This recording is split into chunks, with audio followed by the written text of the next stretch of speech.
Құрметті Қасым-Жомарт Кемелұлы Тоқаев мырзаға тағы да жолдауға тура келіп тұр. Осының алдында 18, 19, 20 наурыз айларында сізге арнайы жолдау жібергенмін. Соның ішінде бәрін ескертіп айтқанмын. 7 күннің ішінде мүмкіншілік беріңіздерді. Себебі бұл өте қиындайтындығы мен сізге алдына да ескертіп қойғанмын. Бүгін міне 30 болды. Содан бері 10 күн уақыт өтті. 10 күннің ішінде біздің қиындығымыз үстіне өстемелеп өскені болмаса, оның кеміп, жетістікке жетіп жатқаны жоқ. Құр әшейін әңгімені бос көбейтіп кеттік. Неге осындай жағдайға біз келуге тиесіліміз? Неге біздің еліміз, халқымыз осындай дүрбелеңге бару керек? Неге осыны тоқтатуға болмайды? Әрине болады, бұл емделеді. Бұл ауру деп есептемейміз.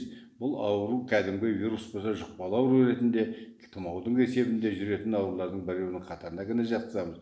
Бұл және қолдан жасалғандықтан, оны да айтып отырмыз. Бұл қолдан жасалған арнайы халықтарға қиянат жасау үшін істелген дүние. Енді тағы да соңғы рет айтып отырмыз. Осыдан кейін өздерің ойлаңыздар, құрметті мырзалар, құрметті ел басында отырған азаматтар, депутаттар болсын, сенаттар болсын, мәжілістер болсын, кім болсаң ол бол, министрлік бол, бүкіл халық бол, ойланыңыздар.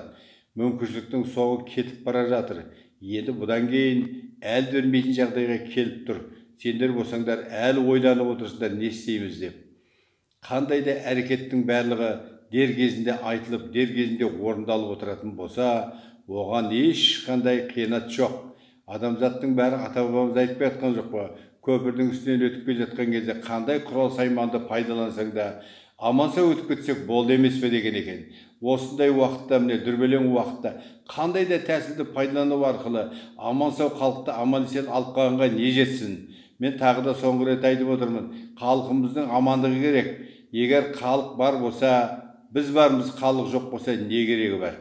Халық бар жерде бәрі бар, халық жоқ жерде дым да жоқ. Қан қараның тұсында, әйел байдың тұсында деген. Қан болып отырғанның өздері осы халықтың арқасында. Әйтпесе қандық сендерге қайдан келеді? Осында бір сәт ойланбайсыңдар ма? Қанның емес, халықтың қамын ойлау керек. Халықтың бәрі аман есен қалу үшін сіздер бізге ұлсат берулеріңізді сұраймын. Тағы да ұлсат. Жалғыз мен бір өзім басым осы коронавирусқа барам деп бұлай тұрсын, жаныма адамдар да қосып алатындығымды айтып тұрмыз. Осыған ат салысатын адамдардың бар екендігін айтып тұрмыз. Емделетіндігін тағы айтып тұрмыз. Мүмкіншілігі бар екендігін тағы айтып тұрмыз. Ойланыңыздар, әлде де кеш емес. Осы соңғы мүмкіншілік. Бұдан кейін сіздер мені ат салып арбамен іздесеңдер де мен бармаймын. Бітті. Соңғы рет айтып отырмын. Себебі бұдан кейін өршіген соншалық халықтар ертең қырылады енді. Енді қырылатын кезеңге өздері жақындандар. Мен енді қолдан емес, өздерің жасап отқан қырғын бұл әдейі. Бірден айтамын, өздеріңнің қолдан жасап отқан қырғындарың міне соған келе жатсыңдар. Абай болыңыздар. Енді дайындалыңыздар. Ескертпеді демеңіздер. Бұл себепті біз алдын ала айтып, 10 күн бұрын айтқам, 7 күн уақыт бар, соған мүмкіншілік бар деп. Оны тыңдамайсыңдар. Әр жерден телефон соғады, бір медицинаның маманы телефон соғады. Сен шын айтып отырсың ба? Бір тағы бір дегендер телефон соғады. Сіздікі өтірік емес па? Біз айтып отырмыз, немене біз соншалықты өтірік айтып бас тігетін жағдайдағы замандағы адам емеспіз ғой. Оқыған, сауатты, өмірдегі өзіміздің үлкен жолымызбен келе жатқан адамымыз. Менің осы жұмыспен айналысқаныма 32 жыл болды. 32 жыл. Осы әкем менің бақсы болған. Әкемнің әкесі бақсы болған. Елге, халқына пайдасы тиген. Кеше Совет үкіметінің заманында бақсылықты тоқтатып, шетіне қырғынға ұшырағанда, әкем 66 жасында осынау емді ұстамағанның салдарынан қайтыс болған. Біз де оқыған сауатты азаматпыз, жақсы өмірді түсінген адамбыз, мемлекетке қызмет жасаған адамбыз. Енді мына келіп отырған дүрбелеңді тоқтату үшін күш салып, әдейі мойын бұрып отырмыз осыған. Тағы халқым сіздерге айтамын, сіздерге арнайылап мойын бұрып отырмыз. Осы мүмкіншілікті мемлекеттің басында отырғандар түсіну керек. Осыны айту керек, жеткізу керек. Олардың бәрі ойлап отырған шығар, бұл емші дегендер кім деп? Емшінің де емшісі бар мықты. Бәрің бірден президент емес ғой, бірақ президент болса, емшінің де сондай президенті бар. Тағы да айтайын сіздерге. Кәдімгідей осы айтып отырмын мен. Сіздер шын айтса, теріс қарайсыңдар, біреулер отырады да артыменен бала ашып отыратындар көп екен. Неге оның керегі бар? Оның артымен бала ашқанда не істеп жатыр? Қолынан түк келмесе де бос сөз сөйлейтіндер өте көбейіп бара жатыр. Бұл қырғынның жолы. Ал жақсы шындықты айтқан қай кезде де ащы болады, өтірік тәтті болады. Өтірікке мойын бұрсаңдар өлдіңдер шеттеріңде. Хабарлы балдарың өздеріңе тағы да айтамын. Ал мына біз айта берсек, біздің емделіп жатқан, емделмейтін ауру жоқ деп айтып тұрмыз. Себебі қандай ауруды ал, ашық түрде рак ауруын ал, емделеді. Қандай формасы болсын, алдын ала емделеді. Ракқа болдырмай тұрған кезде оны құртып жіберуге мүмкіншілік бар. Ал тағы да айтамыз, бастағы ісік болсын, мейлі көздің көруі нашарласын, тыныс жүйе құлақ естімейтін болсын, қалай берді қалқанша безі дамып кетсін, айта берсең неше түрлі аурулы бар, өкпеңге рагы болсын, жүрегің тіпті нашарлап, клапанды айырбастамасаң, тамырды айырбастасаң болмайды деген бос сөз. Бос сөз әшейін аққана, жүрек туралы тақырып келгенде, жүрек бір күнде, 3 күнде орнына келеді. Құр біздің медицина пышаққа жығып, сені бірінші топтағы мүгедек қылам, екінші топтағы мүгедек қылам, үшінші топтағы мүгедек қылам деп жаңағы мақтаныш ретінде ана адамдарды қызықтыру арқылы осы пышаққа жыққанын тоқтату керек.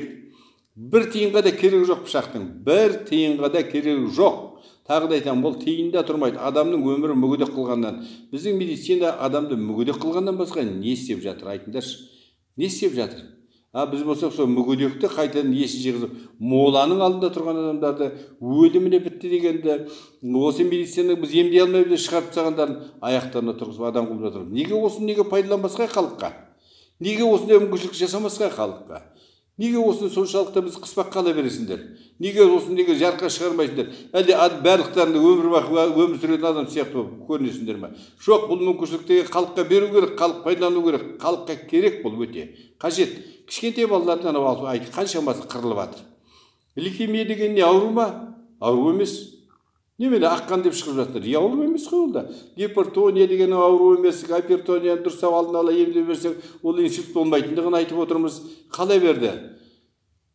Бүйректің жетімсіздігі, гемодиализге барудың түк қажеті жоқ. Онсыз да адам өмір сүре алатындығын айтып отырмыз. Гемодиализге жетпей тұрып, бүйректің жетімсіздігін алдын ала емдеп жіберуге болады. Әсіресе жігіт қыз кезінде, дәрісте болып дүниеге келген кезінде, ол 7 жасқа шейінгі аралықта, ол қалай берді 12 жасқа шейін. Бұл содан кейін бітті. Бұл аурудың біреуде жоқ. Себебі біз алдын ала бұлардың бәрінде кепілдік беру арқылы айтып отырамыз. Кепілдікті кім береді? Кім береді? Адамзат бермейді. Әруақтардың қолдауымен, Құдайдың разылығымен әруақ Құдай деп айтамыз. Соның рұқсатымен ғана біз беріп отырамыз кепілдікті. Бізде өздерің сияқты қарапайым ғана адамбыз, бірақ біздің қолымызға бұйрық берілді ма жоғарыдан, біз тылсым дүниеден алып отырамыз. Барлығы біз байланысып отырамыз. Бізде Құдай әруақ дейміз. Әруақтың бар екені рас. Осыны мойындау керек. Ал тағы да соңғы рет айта кетемін, халқым, елім, жұртым амандық болу үшін, денсаулық орнына келу үшін бірігіңіздер. Болмаса денсаулықты министрліктер шешпейтін, президент шешпейтін болса, бізге рұқсат алып беріңіздер. Жабылып. Халқым жабылып алып беріңдер. Өйткені денсаулық бүкіл халыққа ортақ. Біздің қазақ еліне ортақ. Ол жеке басының қамын ойлаған адамдар өздері білсін. Біздердікі ортақ болғаннан кейін бүкіл халыққа министрлік болсын, мейлі президент болсын, қайсың болсаңыз оны рұқсат беріңіздер, біз халыққа жұмыс жасайық. Халықты өлтіріп алмайық бекерге қырып. Осыған мүмкіншілік туындатыңыздар. Жалғыз мен бір емшімін деп айтуға Құдайдан қорқамын. Мен сияқты емшілер көп. Бәрі де айта алмай отыр, шыға алмай отыр, бәрі зәрелер ұшып отыр. Қазір президент мына сөзді естісе, атып тастайды сені, ертең соңына біреу салып қойып сені құртып жібереді дейді. Әрине құртса құрта берсін. Жанымыз пида халқымыз үшін, жан пида дейді біз. Қазақта айтамыз, жан пида халқым үшін дейді. Немене халқым үшін жаның пида болса, немене онда тұрған не бар екен? Ештеңе де жоқ. Өлмейтін адам жоқ. Мен өлсем ертең ол да өледі бәрібір. Қандай күйде өледі? Оның өзі білсін. Сол үшін адамзатқа қиянат жасаудың орнына көмек беруге тырысыңыздар. Мүмкіншілікті соңғы рет айтып отырмын. Бұдан кейін мен шықпаймын да, шақырсаңыздар да бармаймын, ешқандай қызмет жасамаймын. Өйткені мүмкіншілігі шектен өте шығып бара жатыр қазір. Өзіңіз шығып бара жатыр. Ал ертең дамып кеткеннен кейін не істейміз? Қырыламыз, болды, басқа жеңіл жоқ. Ал біздің төңірегімізде жүрген адамдардың бәрі аман қалады да, барлығын ескертіп айтып отырмыз. Емделіп жүргендердің ешқайсыларың ауырмайсыңдар. Емделген адамдар мүлдем коронавирус дегенді ұқпайды да, оны қорықпай ақ қойыңыздар. Коронавирус сіздерге жорамайды да деп ескертіп айтып жатырмыз. Қорықпаңдар деп жатырмыз. Барлығы келіп коронавирустан басқа әңгімені айтпайды. Ол ауру емес, бітті. Емделетін дүние құр әшейін бос сөз, дүрбелең. Халықтың берекесін алу деген сөз осы.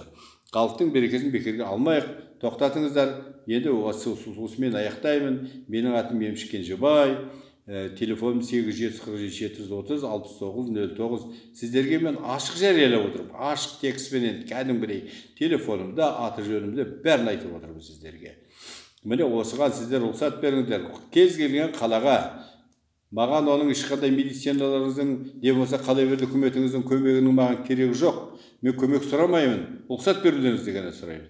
Сіздерден қаражат та сұрамаймыз. Керек десең халқым бар, жетеді. Халық тұрған жерде бәрі бар, халық жоқ болса ештеңе де жоқ. Тақыр жерде отырамыз. Сол үшін халық барда ойланыңыздар, халқың барда. Елді аман алып қалайық. Аман есен тұрған кезде осыны орнына келтірейік.